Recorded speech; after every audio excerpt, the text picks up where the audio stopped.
तुम्हारी फाइलों में गांव का मौसम गुलाबी है, मगर ये आंकड़े झूठे हैं, ये दावा किताबी है।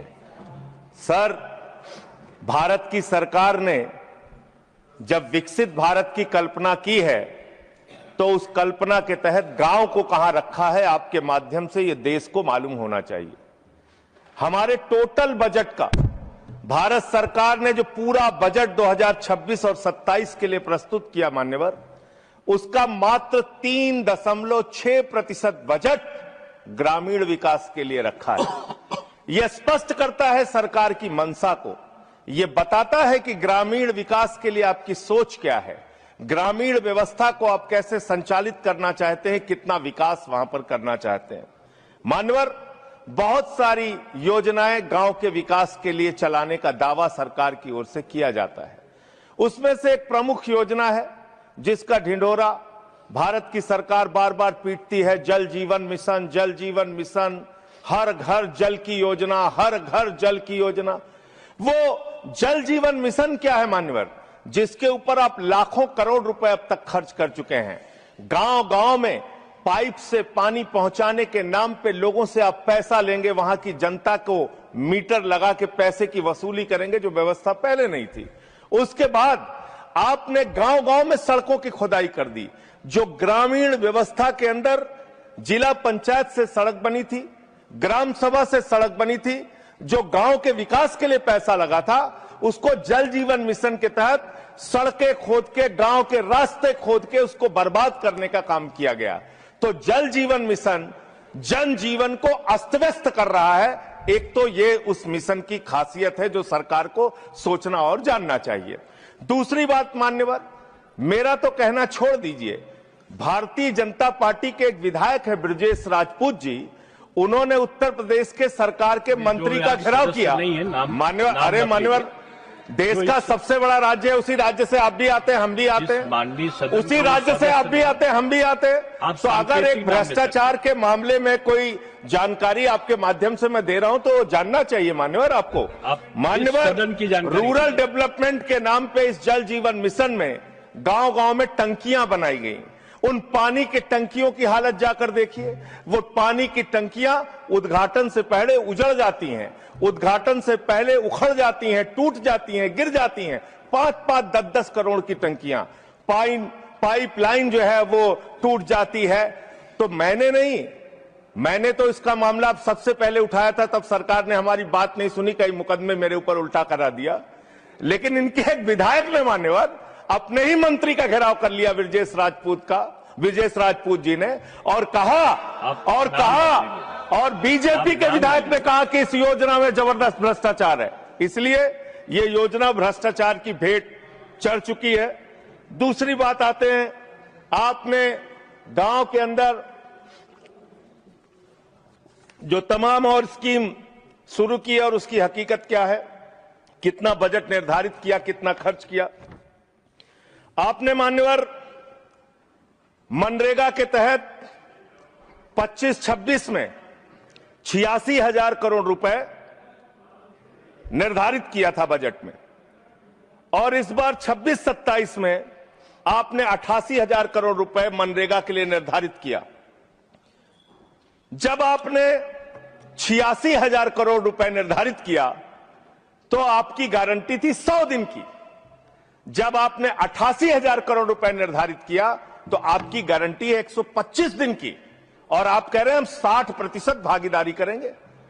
पिछले कई वर्षों से, जब से प्रधानमंत्री नरेंद्र मोदी जी बने हैं इस देश के, और जब से भारतीय जनता पार्टी की सरकार है, मनरेगा की स्कीम में इस सदन के अंदर मैं पूरे जिम्मेदारी से बोलना चाहता हूं, एक भी साल में 50 दिन से ज्यादा आपने रोजगार नहीं दिया। मनरेगा स्कीम को आपने मारने का काम किया, खत्म करने का काम किया, और उसके बाद आपने कह दिया 40% राज्य सरकारों की हिस्सेदारी होगी। जो राज्य सरकारें ज्यादातर घाटे में चल रही हैं, चलिए वो भी आपने कर दिया जो आपको करना था, आपने स्कीम पास कर दी जी राम जी की।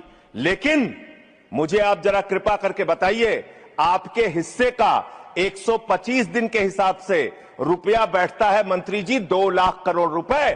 तो आपने तो निर्धारित ही 88,000 करोड़ रुपए किया है।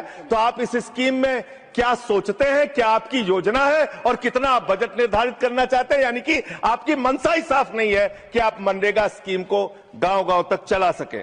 इसके बाद मान्यवर आते हैं, एक मिनट माननीय मंत्री करना चाहता हूं कि जब मैं बोलूं तब आप सुनने जरूर उपस्थित रहना, बोल के चले मत जाना, एक एक चीज का जवाब दूंगा।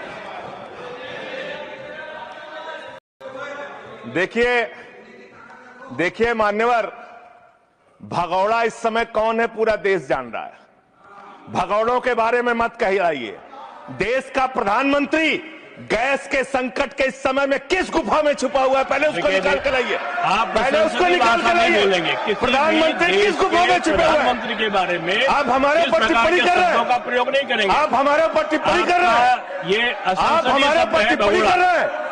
पूरा देश गैस की लाइनों में खड़ा है, यहाँ पर प्रधानमंत्री गुफा में छिपे हुए हैं। प्रधानमंत्री को निकाल के लाइए, प्रधानमंत्री को निकाल के लाइए। मुद्दों पे बात नहीं करेंगे। इस्तेमाल किया है, ये शब्द ठीक नहीं है। अरे मान्यवर, आप मेरा समय जा रहा है मान्यवर महोदय, मान्यवर मेरा समय जा रहा है, कृपा करके समय। आपको रोक दिया। जी राम जी पर रात को 1:30 बजे तक मैंने चर्चा सुनी और जब उत्तर देने की बारी आई तो विपक्ष भाग गया था। इसलिए मैं निवेदन कर रहा हूं कि रहना जरूर, एक एक चीज का जवाब दूंगा, एक एक चीज का। दूसरी चीज है जो भगोड़ा शब्द है उसको उसमें शामिल नहीं करेंगे। जी मान्यवर, बात करते हैं ग्रामीण विकास की आप बात कर रहे हैं। उज्ज्वला स्कीम के तहत 8 से 10 करोड़ सिलेंडर गांव में आपने बांटे हैं और 10 से 11 करोड़ सिलेंडर के कनेक्शन लोगों ने अपने आप से लिए हैं। 21 करोड़ सिलेंडर के कनेक्शन गांवों में हैं। मैं आपके माध्यम से इस सरकार से पूछना चाहता हूं, मध्य एशिया के अंदर जो युद्ध चल रहा है इजराइल और अमेरिका और ईरान के बीच में, आप क्यों इजराइल की चमचागिरी में खड़े हो गए, जिसके कारण से हिंदुस्तान को आज गैस का संकट भुगतना पड़ रहा है। पूरा देश लाइन में खड़ा है, गांव लाइन में खड़ा है, शहर लाइन में खड़ा है, एक एक इलाका लाइन में खड़ा है। होटल बंद हो रहे हैं मान्यवर। मोरवी के अंदर गुजरात में टाइल्स की फैक्ट्रियां बंद हो रही है मान्यवर। आपने क्या हालत की है? आप राज्यों के साथ न्याय नहीं करते, आप ग्रामीण व्यवस्था के साथ न्याय नहीं करते। आपने बनारस के अंदर 4200 एकड़ जमीन वहां के किसानों की जबरन कब्जा की। 2013 का जो अधिकरण का नियम है वो नियम आपने लागू नहीं किया। वहां लाठियों से किसानों को पीट के प्रधानमंत्री के संसदीय क्षेत्र में जमीनें कब्जा करने का काम आपने किया। जो पंजाब पूरे देश का पीडीएस सिस्टम चलाता है, 50% भागीदारी पंजाब के किसानों की होती है। आपने पंजाब के रूरल डेवलपमेंट का 8,000 करोड़ रुपए मार के बैठे हुए। आप बताइए क्यों आपने पंजाब का हिस्सा नहीं दिया? क्यों आप वहां के साथ सौतेला व्यवहार कर रहे हैं? बताइए इस देश को और पंजाब के लोगों को। वहां पर बाढ़ आई, आप भी गए थे मंत्री जी वहां पे दुख जताने के लिए। आपने वहां की भयावह परिस्थितियों को देखा था। बावजूद इसके 1600 करोड़ रुपए की मदद आपने घोषित की थी। 16 पैसे आपने पंजाब को नहीं दिए। 16 पैसे। यह आपकी दुर्भावनापूर्ण नीति है जो राज्यों को भुगतनी पड़ रही है, जो देश को भुगतनी पड़ रही है। और ग्रामीण विकास के नाम पर आपने इस देश के गांव में रहने वाली जनता को लगातार धोखा देने का काम किया है, लगातार उनको ठगने का काम किया है। चाहे वो आंगनबाड़ी की स्कीम हो, आंगनबाड़ी की कार्यकर्तियां हर काम में उनको आप लगा देते हैं, लेकिन आप उनको पैसा देने के नाम पर आपको हंसी आएगी, हंसी आएगी, हंसी आएगी। आंगनबाड़ी की योजना गांव में ही चलती है, गांव में ही चलती है, हंसी आएगी आपको। मान्यवर, मैं अंत में एक ही बात कहना चाहता हूं। मंत्री जी ने कहा भागिएगा नहीं, मैं बिल्कुल बैठ के आपकी एक एक बात को सुनूंगा। मंत्री जी, ध्यान से सुनूंगा। जितनी बात मैंने कही है उसका पूरा जवाब दीजिएगा, और अगर आप जवाब नहीं दे पाएंगे तो मुझे भी उस वक्त बोलने का अवसर दीजिएगा। आप ही अकेले बोलने का अधिकार रखते हैं, ऐसा नहीं होना चाहिए। और दूसरी बात मान्यवर, दूसरी बात, इस समय भगौड़ा कौन है, ट्रंप की गुलामी कौन कर रहा है, पूरा